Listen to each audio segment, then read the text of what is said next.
perkenalkan nama saya Inggit Haliningrum dengan NPM 3232211119. Saya merupakan mahasiswa dari Hukum Perizinan dan Kebudayaan Berusaha dalam ampuan Ibu Diani Kusuma. Baik, dalam video ini saya ingin menjelaskan bagaimana sih cara atau tata cara mendaftar OSS RBA. Boleh di next. Nah, jadi di dalam perizinan di OSS RBA itu punya empat alur, yaitu yang pertama ada mendaftar melalui aplikasi atau melalui website OSS. Yang kedua, setelah sudah mendaftar, akan diarahkan untuk masuk ke dalam akun OSS. Lalu yang ketiga, setelah memiliki akun dan telah mendaftar, maka nanti para pendaftar akan diarahkan untuk melakukan penambahan KBLI. Lalu yang terakhir, setelah KBLI sudah ada, akun pun sudah ada, dan juga sudah mendaftar, maka diarahkan untuk menerbitkan NIB atau nomor izin berusaha. Baik, boleh di next. Nah, sebelum kita tahu bagaimana tata caranya, saya akan menjelaskan bagaimana pendahuluan dari OSS RBA itu. Jadi, OSS RBA itu merupakan sistem perizinan berusaha yang terintegrasi secara elektronik yang dikelola oleh Kementerian Investasi atau BKPM. Di sistem ini menggunakan pendekatan perizinan berdasarkan tingkat risiko kegiatan usaha seperti risiko rendah, risiko menengah tinggi, dan risiko tinggi. Jadi di tingkat usaha, saya akan menjelaskan apa sih itu tingkat risiko usaha yang ada di OSS RBA. Jadi yang pertama ada tingkat risiko rendah, itu merupakan perizinan yang selesai hanya dengan menerbitkan nomor induk berusaha atau NIB. Lalu yang kedua ada risiko menengah rendah, yaitu dia harus memerlukan NIB dan serta harus mempunyai sertifikat standar yaitu berupa pernyataan mandiri. Ketiga ada risiko menengah tinggi, yaitu memerlukan NIB serta sertifikat standar dengan memerlukan verifikasi oleh pemerintah terkait. Lalu yang terakhir ada risiko tinggi, pastinya memerlukan NIB dan juga izin usaha untuk mendapat beroperasi dengan memerlukan verifikasi dan pemenuhan komitmen, yaitu baik dari pemerintah ataupun dari instansi yang terkait. Oke, jadi ada alur pendaftaran OSS, yaitu yang pertama, teman-teman bisa membuka dari website OSS ataupun dari aplikasi OSS.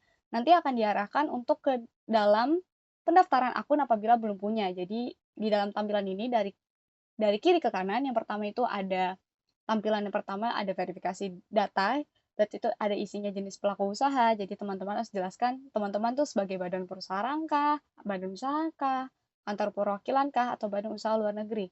Nah, karena dalam konteks ini adalah UMKM, jadi saya memilih orang perseorangan. Nah, lanjut di gambar yang di tengah, ada jenis pelaku usaha, saya memilih orang perseorangan. Setelah itu, kita masukkan nomor induk kependudukan milik kita sendiri, yaitu nomor KTP. Nah, setelah itu, masukkan email milik kita sendiri yang ingin dikaitkan dalam akun OSS tersebut. Nah, setelah sudah melakukan ketiga tahapan tersebut, di gambar yang ketiga, ada pendaftaran akun. Nah, jadi kan karena saya sudah memasukkan email saya yaitu inggithai18@gmail, jadi nanti akan masuk dalam email ada kode verifikasi yang nanti bisa kita lihat di kotak masuk atau di kotak spam. Kita ketikkan dan baru kita bisa masuk ke dalam tahap berikutnya. Boleh next. Nah, kita masuk ke dalam tahap kata sandi, yaitu jadi teman-teman membuat kata sandi yang biasanya dia berisi minimal 8 karakter menggunakan huruf, ada kapitalnya menggunakan angka dan juga menggunakan karakter spesial seperti tanda seru ataupun tanda kutip. Nah, terus di dalam situ ada juga kita masukin lagi nomor NIK kita, nomor ponsel kita, nama pelaku usahanya, jenis kelaminnya, lalu ada tanggal lahir, alamat, dan semua informasi pribadi tentang kita yang ingin melakukan usaha harus termuat di dalam setelah kata sandi tersebut, yaitu di profil pelaku usaha. Boleh next. Jadi setelah udah melakukan ketiga tahapan tersebut, nanti akan muncul notifikasi yaitu pendaftaran akun berhasil. Boleh next. Jadi setelah itu kita akan masuk ke dalam KBLI. Jadi kita setelah masuk, sudah mendaftar, kita masuk ke dalam akun OSS lagi kembali, terus lalu kita masuk ke dalam menu utama, yaitu kita harus masuk ke dalam menu pengurusan NIB. Nah, di dalam pengurusan NIB itu, nanti kita akan memilih pengajuannya. Jadi cari KBLI yang kita mau. Misal kalau misalnya KBLI penyimpanan barang. Nah, berarti nomornya ada 52101. Jadi kita cari, kita klik, dan nanti akan muncul di proses pengembangan KBLI yang di gambar terakhir. Jadi ada jenis usahanya, di bidang usahanya, dan itu nanti akan lanjut ke proses berikutnya. Boleh di next. Nah, setelah itu ada pengembangan, jadi isinya itu berapa hektar, berapa meter, usaha kita, dan modal usaha kita. Nah, terus usaha-usaha ini di pengembangan juga akan dijelaskan, apakah usahanya udah berjalan, apa usahanya itu punya NPWP tersendiri, terus nama usahanya, deskripsi usahanya apa, tuh sama jumlah tenaga kerja yang ada di situ. Nah, habis itu setelah kita sudah mengisi itu, akan dilanjutkan dengan lokasi usaha.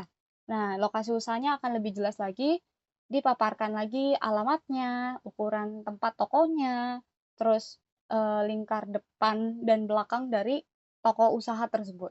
Boleh di next. Nah, di 3 gambar ini udah menjelaskan kayak apa aja sih produk jasanya itu gimana ditambahin. Jadi setelah kita udah selesaikan itu semua, seperti yang ada di tahapan gambar ini dari kiri ke kanan, nanti bisa langsung berhasil menyimpan produknya. Boleh next. Nah, setelah KBLI kita udah selesai, kita tuh harus menerbitkan NIB. Karena apa? NIB itu penting untuk kita dalam berusaha. Seperti yang tadi, kita masuk ke aplikasi OSS atau ke dalam websitenya, kita cari dengan Aku UMK, itu di beranda kita pilih kelola menu NIB. Nah, di gambar yang tengah ada pengurusan NIB, seperti yang tadi kita pilih KBLI kita, lalu ada pengembangannya, pengembangan KBLI-nya yang itu nanti akan mengerucutkan kita bagaimana NIB kita nanti akan berakhir. Boleh di next. Nah, seperti ini, 3 gambar ini seperti sama yang kayak tadi, di dalam NIB masih juga berlanjut tentang informasi-informasi yang ada sama pada KBLI. Jadi teman-teman, dan bagi siapapun yang ingin menerbitkan perizinannya dalam berusaha, terus mengikuti alur ini dari kiri dan ke kanan karena sudah sangat sama dengan yang ada di aplikasi OSS. Boleh di next. Nah, setelah sudah selesai pengembangannya kita isi dengan baik, nanti produknya akan kesimpan. Boleh next. Nah, pengembangan sudah selesai, sudah berhasil, lalu kita lanjut ke pengurusan NIB-nya. Seperti yang tadi kita masukin KBLI, boleh next. Nah, KBLI-nya nanti dicek, lalu nanti muncullah draft NIB tersebut, seperti yang di gambar paling kiri. Selesai kita sudah baca, menurut kita sudah pas, kita pencet atau klik terbitkan. Lalu di gambar tengah ada kelola kegiatan usaha, itu berada di proses penerbitan NIB.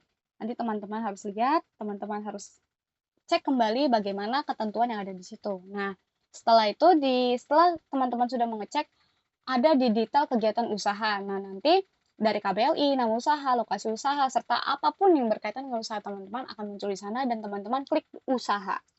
Boleh next. Nah, jadi setelah sudah melakukan itu, NIB nanti sudah terbit. Nah, setelah NIB sudah terbit, akan ada surat pernyataan mandiri yang nantinya itu bisa memudahkan teman-teman maupun pihak ketiga dalam melakukan pengurusan. Pihak ketiga ini untuk apa? Untuk kita gampang mengetahui kayak, oh ini usahanya ternyata A, usaha ini B, oh KBLI-nya segini, KBLI-nya sekian. Nah, itu sesuai dengan pernyataan di Undang-Undang Nomor 11 Tahun 2020 tentang Cipta Kerja. Jadi, pelaku usaha harus punya identitas yang resmi di dalam pernyataan mandiri tersebut. Jadi, pada kesimpulannya itu, OSRBA ini merupakan sistem yang bertujuan untuk menyederhanakan, mempercepat, dan memberikan kepastian hukum pada proses pengurusan izin usaha sesuai dengan tingkat risiko di dalam bisnis. Jadi berikutlah sekian penutup dari saya selaku Inggit. Semoga ilmu yang telah saya berikan pada kali ini dapat bermanfaat bagi teman-teman yang ingin buka usaha. Terima kasih.